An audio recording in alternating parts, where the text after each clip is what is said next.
Assalamualaikum dan salam sejahtera. Baru-baru ini kecoh apabila ada individu bertindak menyaman dua bekas Perdana Menteri atas kegagalan projek HSR, High Speed Rail. Apa sebenarnya yang berlaku? Jom kita soroti berita tersebut dan kronologi projek HSR ini. Seorang individu telah memfailkan saman terhadap dua bekas Perdana Menteri Tun Dr. Mahathir Mohamad dan Tan Sri Muhyiddin Yassin atas dakwaan menyalahgunakan jawatan awam dan cuai berhubung penamatan projek kereta api berkelajuan tinggi Kuala Lumpur, Singapura, HSR. Muhammad Hatta Sanuri, 47, yang memfailkan saman itu menerusi Tuan Muhaji Hazuri dan Ismail pada 30 Disember lalu turut menamakan bekas menteri di Jabatan Perdana Menteri Ekonomi Datuk Seri Mustafa Mohamed, bekas Menteri Pengangkutan Datuk Seri Dr. Wee Ka Siong dan kerajaan selaku defenden pertama hingga kelima. Tindakan saman itu difailkan Muhammad Hatta mewakili dirinya dan lebih 32 juta rakyat Malaysia yang terkesan dan kecewa dengan pembaziran yang telah dilakukan oleh semua defendant. Dalam penyataan tuntutan, Muhammad Hatta selaku plaintiff mendakwa Dr. Mahathir yang ketika itu Perdana Menteri ke-7 telah melakukan kecuaian dan menyalahguna jawatan awam apabila mengambil keputusan menangguhkan projek HSR menyebabkan kerajaan dan seluruh rakyat Malaysia perlu membayar pampasan kepada kerajaan Singapura hampir RM46 juta. Plaintiff juga mendakwa Muhyiddin yang ketika itu Perdana Menteri ke-8 turut cuai dan menyalahguna jawatan awam apabila menamatkan projek berkenaan sehingga kerajaan dan semua rakyat Malaysia termasuk plaintiff selaku pembayar cukai perlu mengeluarkan wang RM320 juta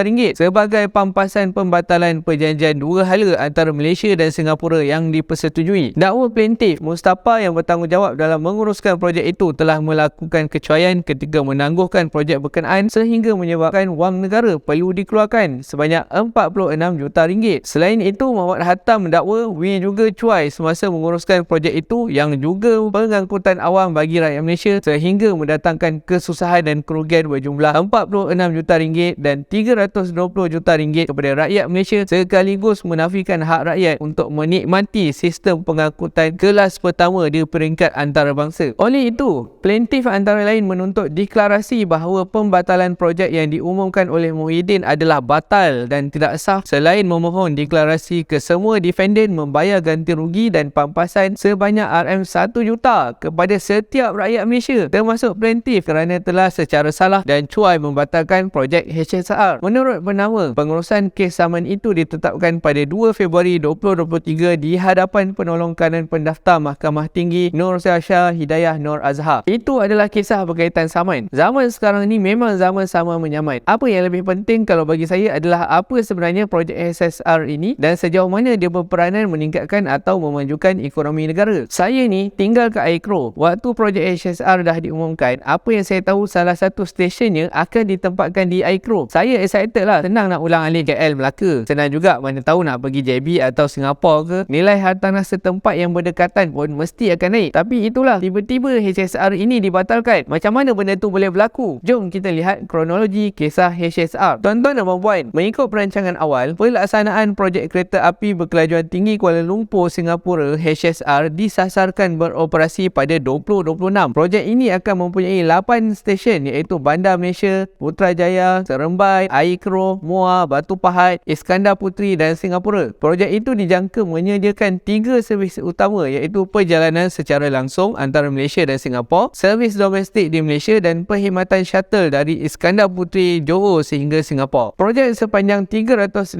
km itu dijangka mengurangkan tempoh perjalanan antara Kuala Lumpur dan Singapura kepada hanya 90 minit dengan kelajuan melebihi 300 km sejam. Pada 19 Julai 2016, di bawah pentadbiran Perdana Menteri ke-6 Datuk Seri Najib Razak, satu memorandum persefahaman MOU telah ditandatangani oleh Malaysia dan Singapura untuk projek HSR KL Singapura. Laluan sepanjang 350 km itu akan bermula di Bandar Malaysia dan berakhir di Jurong East Singapura. Seterusnya, pada 13 Disember 2016, Malaysia dan Singapura memeterai pula perjanjian dua hala bagi pelaksanaan projek ini. Projek dijadual siap pada 2026. Kerajaan Malaysia telah melancarkan reka bentuk konsep stesen HSR KL Singapura pada 17 Oktober 2017. Reka bentuk setiap stesen beridentiti warisan Malaysia mengadaptasi ciri moden dan futuristik. Di antara 1 November 2017 hingga 31 Januari 2018 telah dilaksanakan sesi pemeriksaan awam untuk projek HSR ini. Orang awam dan pihak pihak berkepentingan telah diminta mengemukakan cadangan dan berkongsi maklum balas. MyHSR telah menerima lebih daripada 35,000 maklum balas. Dalam masa ini, difahamkan juga proses konsultasi dan perolehan tanah fasa 1 telah pun dimulakan. Pada 7 April 2018, Parlimen Malaysia telah dibubarkan bagi memberi laluan kepada pilihan raya umum ke-14 dan kita menyaksikan perubahan parti yang memerintah negara daripada Barisan Nasional kepada Pakatan Harapan selepas hari pengundian PRU 14 pada 9 Mei 2018. Dr. Mahathir sekali lagi menjadi Perdana Menteri Malaysia. Pada 5 September 2018, di bawah pentadbiran Perdana Menteri ke-7, Malaysia dan Singapura bersetuju untuk menangguhkan pembinaan projek HSR sehingga 31